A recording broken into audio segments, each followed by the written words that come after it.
കുടുംബശ്രീ ശാരദ സീരിയലിൻ്റെ ലേറ്റസ്റ്റ് എപ്പിസോഡിൻ്റെ റിവ്യൂയിലേക്ക് എല്ലാവർക്കും സ്വാഗതം. അങ്ങനെ ശാലിനി ആ ഒരു റൂമിൽ എല്ലാ സ്റ്റാഫിനെയും വിളിച്ചിരുത്തി അവരോട് ഓരോ സജഷൻസ് ഒക്കെ പറഞ്ഞ് മീറ്റിംഗ് നടത്തിക്കൊണ്ടിരിക്കുകയായിരിക്കും. ഈ സമയത്തായിരിക്കും ചന്ദ്രബോസും സുസ്മിതയും ജഗദീപും അങ്ങോട്ടേക്ക് വരുന്നത്. അങ്ങനെ ചന്ദ്രബോസ് വന്ന് മാഡം എന്ന് വിളിക്കുക. ആ സമയം ശാലിനി അവരോട് അകത്തേക്ക് വരാൻ പറയുവാണ്. ഈ സമയം കളക്ടറിൻ്റെ PA പറയണേ, മാഡം ഇവിടെ ഞങ്ങൾ സ്റ്റാഫുകളുടെ മീറ്റിംഗ് നടക്കുക. അന്നേരം ശാലിനി പറയണേ, സാരമില്ല, സ്ഥലത്തെ മേയറും ACPയും അല്ലേ, അവരിരുന്നോട്ടെ, എല്ലാവരും കൂടി സഹകരിച്ച് പോയാലല്ലേ നമുക്ക് നല്ല രീതിയിൽ മുന്നോട്ട് പോകാൻ പറ്റൂ. ഈ സമയം ചന്ദ്രബോസ് സുസ്മിതയുടെ ചെവി പറയണേ, കണ്ടില്ലേ, ഇവൾക്ക് മുന്നോട്ട് പോകണമെങ്കിൽ നമ്മുടെ പിന്തുണയും കൂടി ആവശ്യമാണ്, നീ ധൈര്യമായിട്ട് ഇരിക്കുമോളെ. അങ്ങനെ സുസ്മിത അവിടെ കസേരയിലിരിക്കുവാണ്. ഈ സമയം ശാലിനി പറയണേ, ഞാനിവിടെ കളക്ടറായിട്ട് ചുമതലയായിട്ടിട്ട് ആദ്യത്തെ ഉത്തരവ് ഒപ്പിടാൻ പോകുവാണ്. അങ്ങനെ പറഞ്ഞ് ശാലിനി അവിടെ ഇരിക്കുന്ന പേന വെച്ച് ഒപ്പിടാൻ തുടങ്ങുമ്പോഴേക്കും ആ പേന എടുത്ത് മാറ്റിയിട്ട് ശാലിനിയുടെ ബാഗിൽ സൂക്ഷിച്ചിരിക്കുന്ന വിഷ്ണു സമ്മാനമായിട്ട് കൊടുത്ത ആ പേന തുറന്നെടുക്കുവാണ്. എന്നിട്ട് വിഷ്ണു അത് സമ്മാനമായി തന്നപ്പോൾ പറഞ്ഞ വാക്കുകൾ ആലോചിക്കുക. ദേ, ഈ പേന വെച്ച് തനിപ്പൊളൊന്നും എഴുതാൻ പാടില്ല, താ കളക്ടറായിട്ട് ആദ്യത്തെ ഉത്തരവിടുമ്പോൾ ഈ പേന വെച്ച് വേണം എഴുതാൻ. അങ്ങനെ ആ കാര്യങ്ങളെല്ലാം ഓർത്ത് ശാലിനി ആ പേന തന്നെ എടുത്ത് ആ ഉത്തരവിൽ ഒപ്പിടുവാണ്. എന്നിട്ട് ശാലിനി പറയണേണ്, ഇതാണ് എൻ്റെ ആദ്യത്തെ ഉത്തരവ്. സത്യഭാമയുടെ തോക്കിൽ ലൈസൻസിൻ്റെ കാലാവധി കഴിഞ്ഞു എന്ന് പറഞ്ഞാണല്ലോ അതിൻ്റെ ലൈസൻസ് റദ്ദാക്കിയിരിക്കുന്നത്. അത് ചില തെറ്റിദ്ധാരണകളുടെ പേരിലാണെന്ന് ഞാൻ ഫയലുകൾ വായിച്ച് മനസ്സിലാക്കിയിട്ടുണ്ട്. അതുകൊണ്ട് തന്നെ അതിൻ്റെ ലൈസൻസ് തിരിച്ചു കൊടുത്തുകൊണ്ടുള്ള ഉത്തരവായത്. ഇത് ഞാൻ ACP ഏൽപ്പിക്കുവാണ്. ഇതിൻ്റെ തുടർ നടപടികൾ എന്താണെന്ന് വെച്ചാൽ എത്ര വേഗം പൂർത്തിയാക്കണം. പിന്നെ അതുപോലെ ഈ ലൈസൻസ് റദ്ദാക്കിയതിൻ്റെ പേരിൽ ആരെങ്കിലും അറസ്റ്റ് ചെയ്യുകയോ മറ്റോ ചെയ്തിട്ടുണ്ടോ? അന്നേരം ചന്ദ്രബോസ് പറയണേ, ഉണ്ട് മാഡം, സത്യഭാമയുടെ മകൻ വിഷ്ണുവിനെ. അപ്പോൾ ശാലിനി പറയണേ, അങ്ങനെയാണെങ്കിൽ അയാൾ ഉടൻ തന്നെ റിലീസ് ചെയ്യണം. അന്നേരം ചന്ദ്രബോസ് പറയണേ, മാഡം, ജില്ലാ കളക്ടറിൻ്റെ അധികാരം ഉപയോഗിച്ച് സത്യഭാമയുടെ തോക്കിൻ്റെ ലൈസൻസ് വീണ്ടും കൊടുക്കാൻ അധികാരമുണ്ട്. പക്ഷേ വിഷ്ണു എന്ന് പറയുന്നത് സ്ഥലത്ത് പ്രധാനപ്പെട്ട കേടിയാണ്. അവൻ്റെ നേരിൽ പല പല കുറ്റങ്ങളും ഇവിടെ റിപ്പോർട്ട് ചെയ്തിട്ടുണ്ട്. അതിൻ്റെ അടിസ്ഥാനത്തിൽ അവന് ജയിലിൽ തന്നെ വെക്കുക എന്നുള്ളത് അസിസ്റ്റന്റ് കമ്മീഷണറായ എൻ്റെ അധികാരമാണ്. അന്നേരം ശാലിനി പറഞ്ഞേ, ഓക്കെ, നിങ്ങൾ പറഞ്ഞ ആ കാര്യത്തോട് ഞാൻ യോജിക്കുന്നു. പക്ഷേ ജില്ലാ കളക്ടർ മാത്രമല്ല, ഞാൻ ഈ ജില്ലയിലെ മജിസ്ട്രേറ്റ് കൂടിയാണ്. ആ അധികാരം ഉപയോഗിച്ച് ഞാൻ പറയുക, ഈ പറയുന്ന വിഷ്ണുവിൻ്റെ പേരിൽ ചാർജ് ചെയ്യുന്ന എല്ലാ കേസുകളും പിൻവലിച്ച് അയാളെ ജാമ്യത്തിലാക്കാൻ ജില്ലാ മജിസ്ട്രേറ്റായ ഞാൻ ഉത്തരവിടുന്നു. ഇപ്പോൾ എന്താ, അത് നിങ്ങൾക്ക് അനുസരിക്കാമോ? അന്നേരം ചന്ദ്രബോസ് തലതാഴ്ത്തിക്കൊണ്ടുവരണേ, ശരി മാഡം, മാഡം പറയുന്നത് പോലെ തന്നെ ചെയ്യാം, ഇപ്പം തന്നെ ജാമ്യത്തിലാക്കാം. ആ സമയം ശാലിനി അറിയണേ, അതുമാത്രം പോരാ, ഇനി അഡ്മിനിസ്ട്രേഷൻ്റെ ഭാഗമായിട്ട് എന്താ ചെയ്യേണ്ടതെന്ന് ഇവിടെ ഞാൻ പഠിപ്പിച്ചു തരാം. നിങ്ങൾ ആ പറയുന്ന പ്രതിയെ അയാളുടെ വീട്ടിൽ നിന്ന് പോലീസ് അകമ്പടിയോടെയല്ലേ അറസ്റ്റ് ചെയ്തുകൊണ്ട് വന്നത്. അപ്പോൾ തെറ്റുകാരനല്ല എന്ന് തിരിച്ചറിയുമ്പോൾ അതേപോലെ തന്നെ വീട്ടിലേക്ക് നിങ്ങൾ തിരികെ അയക്കുകയും വേണം. ഞാൻ പറഞ്ഞത് മനസ്സിലായല്ലോ? പോലീസ് അകമ്പടിയോടുകൂടി തന്നെ വിഷ്ണുവിനെ തിരികെ വീട്ടിലാക്കണം. ശരി മാഡം, മാഡം പറയുന്നത് പോലെ തന്നെ ചെയ്യാം. സമയം സുസ്മിത ചന്ദ്രബോസിന് ആകെ അങ്ങ് ദേഷ്യം വരുന്നുണ്ട്. രണ്ടാളും കലയിടക്കിയിരിക്കുവാണ്. പിന്നീട് ശാലിനി ചന്ദ്രബോസിനോട് പറയണേ, അതുമാത്രമല്ല മറ്റു പല കാര്യങ്ങളും കൂടി ചെയ്യാനുണ്ട്. ഇതുവരെ ഈ സ്റ്റേഷൻ പരിധിയിൽ നടന്നിട്ടുള്ള എല്ലാ ക്രൈമുകളെക്കുറിച്ചും അതിൻ്റെ പ്രതികളെക്കുറിച്ചുമുള്ള ഒരു ലിസ്റ്റും അവരുടെ റെക്കോർഡും ഫയലും ഉടൻ തന്നെ ചന്ദ്രബോസ് എൻ്റെ ടേബിളിന് മുമ്പിൽ എത്തിക്കണം. അന്നേരം ചന്ദ്രബോസ് പറയണേ, ഈ മാസത്തെ അല്ലേ? അത് ഞാൻ ഉടനെ തന്നെ എത്തിക്കാം. അന്നേരം ശാലിനി പറയണേ, ഈ മാസത്തെയല്ല, ചന്ദ്രബോസ് ഇവിടെ അസിസ്റ്റന്റ് കമ്മീഷണറായിട്ട് ചാർജ് എടുത്ത അന്ന് മുതലുള്ള ഫയലുകൾ എനിക്ക് വേണം. മാഡം അത് അന്നേരം ശാലിനി പറയണേ, നിങ്ങൾ ACPയെ ചാർജ് എടുത്തിട്ട് എന്ത് മാറ്റമാണ് ഇവിടെ വരുത്തിയതെന്ന് എനിക്കും കൂടി ഒന്ന് അറിയണമല്ലോ. അതുപോലെ ഓരോ ദിവസവും അന്ന് നടക്കുന്ന കാര്യങ്ങളെക്കുറിച്ചുള്ള വ്യക്തമായ ബ്രീഫിംഗ് 6 മണിക്കുള്ളിൽ എനിക്കെന്നും കൃത്യമായി നൽകിയിരിക്കണം. പിന്നെ ഈ നാടിനെ ഒന്ന് നന്നാക്കിയെടുക്കാൻ ഇവിടുത്തെ മേയർ മാഡവും എൻ്റെ കൂടെ നിൽക്കില്ലേ? കുഞ്ഞുങ്ങളുടെ ഉച്ചക്കഞ്ഞി മുതൽ കോർപ്പറേഷനിലെ ഓരോ കാര്യത്തിലും നടക്കുന്ന അഴിമതികളുടെ മറ്റും റിപ്പോർട്ട് ഫയൽ ഞാൻ എടുപ്പിക്കേണ്ടി വരുമോ? അത് കേൾക്കുമ്പോൾ സുസ്മിത അങ്ങ് വല്ലാണ്ടാവുകയെ, വേണ്ട വേണ്ട, ഞാൻ കളക്ടർ മാഡത്തിൻ്റെ ഒപ്പം എന്തിനും ഉണ്ടാവും. അന്നേരം ശാലിനി പറയണേ, കൊള്ളാം, നല്ല കാര്യം. ഇതിനു മുമ്പ് ഞാൻ ഒറീസയിൽ സബ് കളക്ടറായിട്ട് വർക്ക് ചെയ്തിരുന്നുകൊണ്ടിരുന്ന സമയത്ത് അവിടെയുള്ള തീവ്രവാദികളൊക്കെ നിൽപ്പി നിർത്തിയിട്ടുണ്ട്. അതുകൊണ്ട് ഈ നാട്ടിലുള്ള അഴിമതിക്കാരെയും രാഷ്ട്രീയക്കാരെയും ഒന്നും എനിക്ക് പേടിയില്ല. പറയേണ്ട കാര്യങ്ങൾ കൃത്യമായി പറയാനും പ്രതികരിക്കേണ്ടടുത്ത് പ്രതികരിക്കാനും ശാലിനിക്ക് നന്നായി അറിയാം. അതുപോലെ ഇവിടെ ജോലി ചെയ്യുന്ന എല്ലാ സ്റ്റാഫുകളുടെ ശ്രദ്ധയ്ക്ക് ജോലി സമയത്ത് കൃത്യമായിട്ട് ജോലി ചെയ്യണം. ജോലി സമയം കഴിഞ്ഞാൽ ആരും ഇവിടെ നിൽക്കേണ്ട കാര്യമില്ല.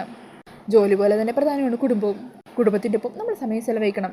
നമുക്ക് സർക്കാർ ശമ്പളം തരുന്നത് ഇവിടുത്തെ പൊതുജനങ്ങളെ സേവിക്കാനാണ്. അവരോരോ ആവശ്യങ്ങളും മറ്റുമായിട്ട് വരുമ്പോൾ അത് ചെയ്തു കൊടുക്കാൻ പണം മേടിക്കുക എന്നുള്ളത് ഏറ്റവും വലിയ തെറ്റായ കാര്യമാണ്. നമുക്കിനി ഭാവിയിൽ എന്തെങ്കിലും സംഭവിച്ചു കഴിഞ്ഞാൽ നമ്മുടെ വീട്ടിലെ മക്കൾക്കോ ഭാര്യക്കോ ഒക്കെ നമ്മുടെ ഈ ജോലി കിട്ടേണ്ടതാണ്. ആ സമയത്ത് അവർക്ക് ഈ ജോലി കിട്ടുന്നതിന് ആ സമയത്ത് ഒരാൾക്കാരും അവരോട് ഇതുപോലെ പെരുമാറിയാൽ അത് നമുക്ക് സഹിക്കാൻ പറ്റുമോ? ആ കാര്യം ഒന്ന് ഓർത്തു നോക്കണം. അങ്ങനെ ഓർമ്മയുണ്ടെങ്കിൽ നമുക്കാർക്കും കൈക്കൂലി വാങ്ങിക്കാനോ അഴിമതിക്ക് കൂട്ടി നിൽക്കാനോ കഴിയില്ല. നമ്മൾ ഈ ചെയ്യുന്നതെല്ലാം നമുക്ക് വേണ്ടി തന്നെയാണെന്നുള്ളൊരു ബോധം ഉണ്ടാകണം. അങ്ങനെയാണെങ്കിൽ നമുക്കെല്ലാവർക്കും പൂർണ്ണ ഉത്തരവാദിത്വത്തോടെ ഈ ജോലികളെല്ലാം ചെയ്യാൻ പറ്റും. അങ്ങനെ നല്ല രീതിക്ക് എല്ലാവരുടെ ഒത്തൊരുമയോടുകൂടി നമുക്ക് മുമ്പോട്ട് പോകാനും പറ്റും. ഞാനീ പറഞ്ഞതിനോട് എതിരഭിപ്രായമുള്ളവർക്കുണ്ടെങ്കിൽ അവർക്ക് കൈപോക്കാം. ഈ സമയം ആ ആയിട്ടുള്ള പെൺകുട്ടി കൈപോക്കുന്നുണ്ട്. അത് കാണുമ്പോൾ ചന്ദ്രബോസിനും സുസ്മിതയ്ക്ക് സന്തോഷമാകുക. എന്നാൽ ആ പെൺകുട്ടി കൈകൾ പൊക്കിയിട്ട് കൈയടിക്കുവാണ്. അങ്ങനെ എല്ലാവരും കൈയടിക്കുവാണ് കേട്ടോ. ഈ സമയം ശാലിനി ചന്ദ്രബോസിനെ സുസ്മിതയെ ഒന്ന് നോക്കുന്നുണ്ട്. അന്നേരം അവരും ശാലിനിയുടെ തീരുമാനങ്ങൾ അംഗീകരിച്ചുകൊണ്ട് കൈയടിച്ച് പാസ്സാക്കുവാണ്. അത് കാണുമ്പോൾ ശാലിനിക്ക് സന്തോഷമാകുന്നുണ്ട്. അങ്ങനെ എല്ലാവരോടും അവിടെ നിന്ന് പൊയ്ക്കോളാൻ പറയുവാണ്. ഈ സമയം എല്ലാവരോടും ഒന്ന് പോകുമ്പോൾ സുസ്മിത ശാലിനിയെ നോക്കിയിട്ട് പറയണേ, അപ്പോൾ ശരി കളക്ടർ മാഡം, നമുക്ക് കാണാം. അങ്ങനെ പറഞ്ഞ് സുസ്മിതയും ചന്ദ്രബോസും പുറത്തേക്ക് പോകുകയുണ്ടോ. ഈ സമയം ജഗദീപ് വന്നിട്ട് പറയണേ, ശാലിനി കലക്കിയിട്ടുണ്ട്, പൊളിച്ചടുക്കി. അന്നേരം ശാലിനി ജഗദീപിനോട് നന്ദി പറയണേ. താങ്ക്സ് ജഗദീപ്. ജഗദീപ് ഇവിടുത്തെ കാര്യങ്ങളെല്ലാം കൃത്യമായിട്ട് എന്നെ വിളിച്ചറിയിച്ചത് കാരണോ എനിക്ക് കൃത്യസമയത്ത് ഇടപെടാനും വേണ്ട കാര്യങ്ങൾ ചെയ്യാനും പറ്റിയത്. മാത്രമല്ല ഇവിടെ ഉണ്ടായിരുന്ന മുൻ കളക്ടർ ജോൺ അബ്രഹാമിൻ്റെ കാര്യങ്ങളെല്ലാം വിജിലൻസിനോട് പറഞ്ഞതും ജഗദീപ് തന്നെയല്ലേ. ഒത്തിരി നന്ദിയുണ്ട്. അന്നേരം ജഗദീപ് പറയണേ, വിഷ്ണു ആശാനെ എനിക്കങ്ങനെ മറക്കാൻ പറ്റുമോ? ആശാൻ എനിക്ക് വേണ്ടി ചെയ്ത കാര്യങ്ങളൊന്നും എനിക്കൊരിക്കലും മറക്കാൻ പറ്റില്ല. എന്താണെങ്കിലും ശാലിനി ഇവിടെ വന്ന് നന്നായി. അവളുടെ മോളുടെ ചിറ്റപ്പൻ്റെയും അഹങ്കാരത്തിന് ഒരു കുറച്ചെങ്കിലും ശമനം കിട്ടിയിട്ടുണ്ടാവും. പിന്നെ ശാലിനി നേരത്തെ കുടുംബത്തെ പറ്റിയൊക്കെ പറഞ്ഞല്ലോ. ശാലിനിയുടെ കുടുംബത്തെക്കുറിച്ച് എന്താണ്? വിഷ്ണു ആശാനെ കാണുന്നില്ലേ? ശാലിനിയുടെ കളക്ടറായി ചാർജ് എടുത്ത കാര്യം ഞാൻ ആശാനോട് പറയട്ടെ. ആശാന് പറഞ്ഞാൽ ഒത്തിരി സന്തോഷവും. എന്നെ എപ്പോൾ കണ്ടാലും ശാലിനിയെ കുറിച്ച് മാത്രമേ പറയാനുള്ളൂ. ഇത്തരം വർഷമായിട്ടും ആശാൻ്റെ മനസ്സിൽ ശാലിനി മാത്രമേ ഉള്ളൂ. അന്നേരം ശാലിനി പറയണേ, അതൊക്കെ എനിക്കറിയാം, തൽക്കാലം ഇപ്പം പറയണ്ട, സമയമാകുമ്പോൾ ഞാൻ തന്നെ പറഞ്ഞോളാം. എന്നാൽ ശരി എന്ന് പറഞ്ഞ് ജഗദീപ് അവിടെ നിന്ന് പോകുവാണ്. ഈ സമയം ശാലിനിയുടെ മനസ്സിൽ വീണ്ടും ജഗദീപ് പറഞ്ഞ ആ വാക്കുകൾ തന്നെയാണ് ഓർത്തുകൊണ്ടിരിക്കുന്നത്. വിഷ്ണുവാശൻ്റെ മനസ്സിൽ ഇപ്പോഴും ശാലിനിയാണ്. ആ കാര്യങ്ങളൊക്കെ ഓർത്തിരിക്കുവാണ് ശാലിനിയും. ഇതേ സമയം തന്നെ ശാലിനിയുടെ ഉത്തരവനുസരിച്ച് വിഷ്ണുവിനെ ജാമത്തിൽ വിടുന്നുണ്ട്. അങ്ങനെ സെല്ലൊക്കെ തുറന്ന് പുറത്തിറങ്ങുന്ന വിഷ്ണുവിനെയും കാണിക്കുന്നുണ്ട്. പിന്നീട് പുറത്തേക്കൊന്ന് ചന്ദ്രബോസിനോട് പൊട്ടിത്തെറിക്കുന്ന സുസ്മിതനെയാണ് കാണിക്കുന്നത്. സുസ്മിത പറയണേ, എന്തൊക്കെയായിരുന്നു ചുറ്റിപ്പം പറഞ്ഞത്? നമ്മുടെ പിന്തുണയില്ലാതെ അവൾക്കൊന്നും ചെയ്യാൻ പറ്റില്ല, എന്നിട്ടിപ്പോൾ കണ്ടില്ലേ? അന്നേരം ചന്ദ്രബോസ് പറയണേ, ഞാനും വിചാരിച്ചില്ല അവൾ ഇങ്ങനെയൊക്കെ പറയുമെന്ന്. അവളുടെ ആ പറച്ചിലിന് മുമ്പിൽ എനിക്കൊന്നും ചെയ്യാൻ പറ്റാതെയായിപ്പോയി.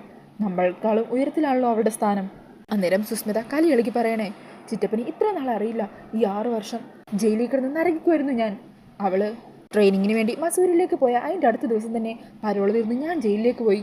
അവിടുത്തെ ആ ക്രിമിനൽസിൻ്റെ ഒപ്പം 6 വർഷം നരകിക്കുമായിരുന്നു, ഒരു പരോൾ പോലും കിട്ടാതെ. എൻ്റെ അച്ഛൻ UK കോടീശ്വരനാണ്. പക്ഷെ പറഞ്ഞിട്ട് എന്ത് കാര്യം? അവിടെയുള്ള ക്രിമിനൽസിൻ്റെ ആട്ടും തുപ്പും കൊണ്ട് എത്ര നരകിച്ചിട്ടുണ്ട് ഞാനെന്നറിയോ? എൻ്റെ അമ്മയ്ക്കും ചിറ്റപ്പനുമൊക്കെ എന്നെ അതൊക്കെ കണ്ടു നിൽക്കാനല്ലേ കഴിഞ്ഞുള്ളൂ. നിങ്ങൾ എന്നെ വന്നോടെ കാണുമ്പോൾ സുഖമാണെന്ന് ചോദിക്കും. സുഖമാണെന്ന് പറയാനല്ലാതെ എനിക്ക് എന്തിനു പറ്റും? സുഖമില്ലെന്ന് ഞാൻ പറഞ്ഞിട്ടുണ്ടെങ്കിൽ തന്നെ നിങ്ങൾക്ക് എന്തെങ്കിലും ചെയ്യാൻ പറ്റുമോ? എന്നേക്കാളും താഴെക്കടയിലുള്ള ക്രിമിനൽസിൻ്റെ ചേച്ചിന്നും മാഡം എന്നൊക്കെ വിളിച്ച് ഞാൻ നടന്നിട്ടുണ്ട്. മാത്രമല്ല അവിടുത്തെ വാർഡന്മാരുടെ അതിക്രമം വേറെയും. അതെല്ലാം സഹിച്ച് ആ വിഷമങ്ങളെല്ലാം കടിച്ചമർത്തി കിടന്നപ്പോഴും എൻ്റെ മനസ്സിൽ ഒരേ ആശ്വാസം ഉണ്ടായുള്ളൂ, ആ ശാലിനിയുടെ കുടുംബത്തെ ഞാൻ തകർത്തല്ലോ എന്ന്. അവൾക്കൊരു കുടുംബവും കുട്ടികളുമായിട്ടുള്ള ജീവിതം ഇല്ലല്ലോ, അത് നശിപ്പിച്ചല്ലോ എന്ന് വിചാരിച്ചാൽ അവിടെ ഞാൻ കിടന്നത്. എന്നാൽ ആ സമയം അവൾ അവിടെ ട്രെയിനിങ്ങിന് പോയിരിക്കുന്നു. എന്നിട്ട് ട്രെയിനിങ് പൂർത്തിയാക്കി അവൾ പറഞ്ഞതുപോലെ ഒറീസയിലും ഛത്തീസ്ഗഡിലും ഒക്കെ സബ് കളക്ടറായി വിലസുമായിരുന്നു. അവൾ ഇത്രയും നാളും നമുക്കെതിരെയുള്ള ആയുധങ്ങൾക്ക് മൂർച്ച കൂട്ടിക്കൊണ്ടിരിക്കുമായിരുന്നു. ഇപ്പോൾ അതിൻ്റെ 10 മടങ്ങ് ശക്തിയോടെ അവൾ തിരിച്ചെത്തിയിരിക്കുന്നു. എൻ്റെ ശിക്ഷയുടെ കാലാവധിയൊക്കെ കഴിഞ്ഞ് ഇവിടെ തിരിച്ചെത്തിയപ്പോൾ അച്ഛൻ്റെ അമ്മയുടെ പണത്തിൻ്റെ കുഴപ്പിൽ കോർപ്പറേഷനിൽ ഒരു സ്ഥാനം പിടിച്ചെടുക്കാനും മേയറാവാനും പറ്റി. പക്ഷേ അതെല്ലാം നശിപ്പിച്ചുകൊണ്ട് അവൾ ആ ശാലിനി വന്നില്ലേ? ഇനി നമ്മൾ എന്ത് ചെയ്യും ചിറ്റപ്പ? ഈ സമയം ഇത് കേട്ടോണ്ടിരുന്ന ജഗദീപ് പറയണേ, ഗോവിന്ദ, എല്ലാം ഗോവിന്ദ. ഞാൻ പറയാം സുസ്മിത, ഇനിയിപ്പോൾ ഇവിടെ ഒരു കള്ളക്കളി നടക്കില്ല. എൻ്റെ സുസ്മിത, ജനപ്രതിനിധിയുടെ പ്രതിരൂപമാണ് ഈ മേയർ എന്നൊക്കെ പറയുന്നത് എന്നൊക്കെ നിന്റെ ചിറ്റപ്പൻ നിന്നെ സമാധാനിപ്പിക്കാനാണ് പറയുന്നത്. അതൊന്നും കേട്ട് നീ വെറുതെ നിഗളിക്കാൻ നിൽക്കണ്ട. വെറും 13 വോട്ടിൻ്റെ വ്യത്യാസത്തിലാണ് നീ ജയിച്ചത്. 3 കൗൺസിലർമാരുടെ ബലത്തിലാണ് നീ ഇപ്പോൾ മേയറായിട്ടിരിക്കുന്നത്. അതിലാരെങ്കിലും കാല് മാറിയാലോ, വേറെ പാർട്ടിയിലേക്ക് പോയാലോ, അതോടെ നീ വെറും കൗൺസിലറായി മാറും. പിന്നെ വീണ്ടും ഇലക്ഷനോ മറ്റോ വന്നു കഴിഞ്ഞാൽ അതിൽ നീ എന്താണെങ്കിലും 8 നിലയിൽ അതോടെ കൗൺസിലറിൽ നിന്നും നീ വെറും ഒരു പ്രജയായിട്ട് മാറും. അതുകൊണ്ട് കളക്ടർ പറയുന്നതെല്ലാം അനുസരിച്ച് ഒന്ന് അടങ്ങി ഒതുങ്ങി നിൽക്കുന്നതാണ് തൽക്കാലം നമുക്കിപ്പോൾ നല്ലത്. അങ്ങനെ ജഗദീപ് പറയുന്ന ആ വാക്കുകളൊക്കെ കേട്ട് ടെൻഷനോട് കൂടി നിൽക്കുന്ന സുസ്മിതയെ കാണിച്ചുകൊണ്ട് ഇന്നത്തെ എപ്പിസോഡ് തീരുവാണ്. അപ്പോൾ ഈ ഒരു റിവ്യൂ ഇഷ്ടമായാൽ മറക്കാതെ വീഡിയോ ഒന്ന് ലൈക്ക് ചെയ്യണേ. കൂടുതൽ റിവ്യൂസിനായിട്ട് ഈ ചാനൽ ഒന്ന് സബ്സ്ക്രൈബ് ചെയ്ത് സപ്പോർട്ട് ചെയ്യണേ. താങ്ക്